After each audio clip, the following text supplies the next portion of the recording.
Welcome to Bakes and Blenders. Today you're going to learn how to make delicious brown butter pistachio biscotti and finish it off with a decadent drizzle of chocolate.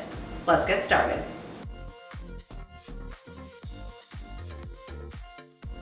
The very first thing we're going to do is brown some butter. Go ahead and chop your butter up, put it in a small saucepan over medium-low heat, and just cook it until it is melted. Once it's melted, go ahead and bump that heat up to about a medium, and you're going to stir it fairly regularly until the color becomes a nice deep amber brown. It's going to smell amazing and it's going to get a little foamy. Once you're at the right color, go ahead and take it off the heat and pour it into a bowl. You're going to measure out 80 grams of brown butter. If you're a little short, just throw in a little extra butter, it'll be fine. Now set that super hot butter aside and we're going to get the rest of the ingredients ready. As your brown butter cools, you can go ahead and grind and chop up your pistachios, pull out all of your ingredients and get them measured out so that they are good to go. For our dry ingredients, we've got our cake flour, add in your pistachio flour, cardamom, salt, baking powder, stir that up and set that aside. Add your sugar and your eggs to a bowl and go ahead and start beating those on low to combine at first and then bump it up to about a medium-high speed. And we're going to whip these until they are nice, big and fluffy. They've at least doubled in volume. This is about 3 to 5 minutes. You'll find the recipes used in this video in the description box below. At this point, your brown butter should be warm but not hot. Add that to your fluffy egg mixture and gently fold that to combine.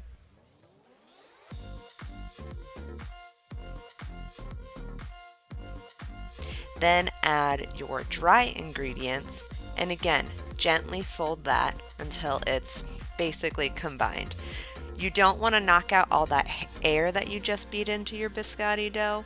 So use your spatula to fold around, cut through the batter, and continue folding. When you don't really see any pockets of dry ingredients, add your chopped pistachios, fold that in.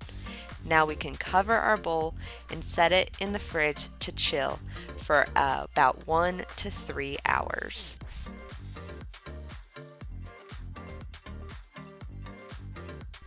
Now about 15 to 30 minutes before you're ready to take the biscotti dough out of the fridge, go ahead and preheat your oven. Shaping the biscotti dough can be messy work sometimes, so I like to wear food-safe nitrile gloves when I'm doing this. Use a couple of bowl scrapers to scoop out your dough and plop it onto your baking sheet in a rough log shape. That's going to make it so much easier, though you could just plop it all in the center. Use your hands and your 2 bowl scrapers to gradually shape the dough into a 12-inch log. You want to make sure that the shape is roughly even throughout the log. You don't want one end to be, 4 inches thick and then the other only 2. You want it to bake evenly. Now, I always bake my biscotti on a silicone mat on a baking sheet.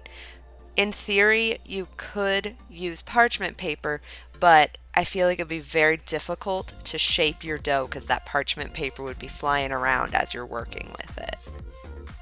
Once your pistachio biscotti log is shaped, you're about 12 inches long, you can go ahead and pop that in the oven for its first bake. Now, as it bakes, it is going to spread out a decent amount. Don't be worried. You are looking for it to be a light golden brown, and when you touch the center of your biscotti loaf, it should feel baked through. If it sinks and does not spring back, feels soft in any way, you want to leave it in for a few more minutes. This first bake is the most important part about making biscotti. If you take it out of the oven before it's fully baked, that underbaked portion is going to set up and it's going to become very hard and tough during the second bake. Cool the biscotti loaf on your baking sheet for about 15 minutes and then carefully transfer it onto a cooling rack to cool completely. I like to loosen it up with a spatula, just be very gentle. You can find links to the products that I've used in the description box below this video. Once the biscotti loaf is completely cool, we can put it onto a cutting board and slice it into our biscotti sticks. You want to do them about 1 inch apart and just slice nice and clean and smooth through the entire loaf.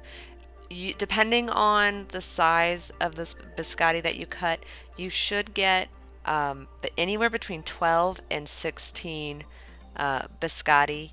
I'm including the butts on the end because those are delicious. After you've sliced up the entire biscotti log, we're going to transfer our biscotti onto our baking sheet.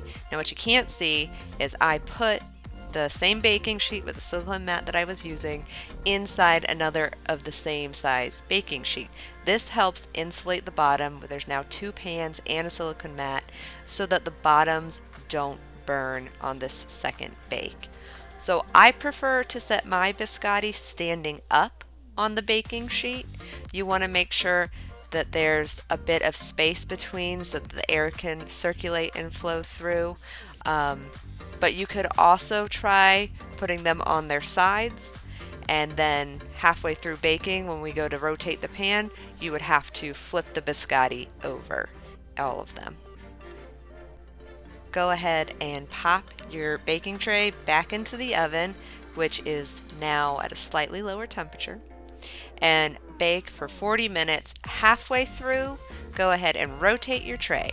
When they come out of the oven, they should be a gorgeous golden brown. Let your biscotti cool on the baking sheet for about 5 to 10 minutes, then transfer them to a cooling rack where they can cool completely before we add our chocolate drizzle. Guys, these are smelling amazing at this point. You've got that delicious cardamom, the brown butter, pistachio. It just smells phenomenal. It's going to be hard, but we're almost done. We don't have to wait much longer.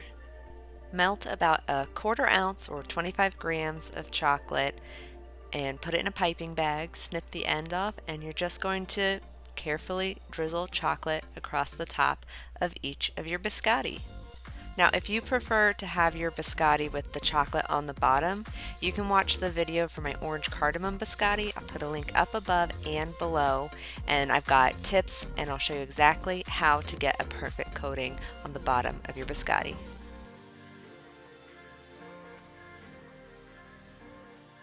Now you can enjoy your homemade brown butter pistachio biscotti with your favorite hot beverage. Coffee and tea are both great choices, but if you want to go crazy, I highly recommend doing some hot chocolate.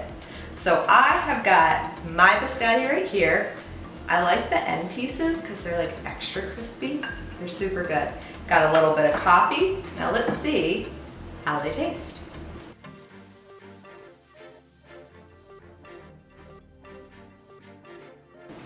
Absolutely delicious.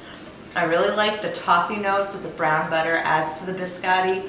Pistachio is such a warm, buttery flavor, and it pairs perfectly with the cardamom. And who couldn't love that chocolate drizzle on top? I hope you get a chance to try this recipe. If you enjoyed this video, you'll probably like some of the other recipes in my cookies playlist, so make sure to check that out too. All right, I'll see you in the next video. Happy baking. Bye. I'm also the director of these, so just so you know.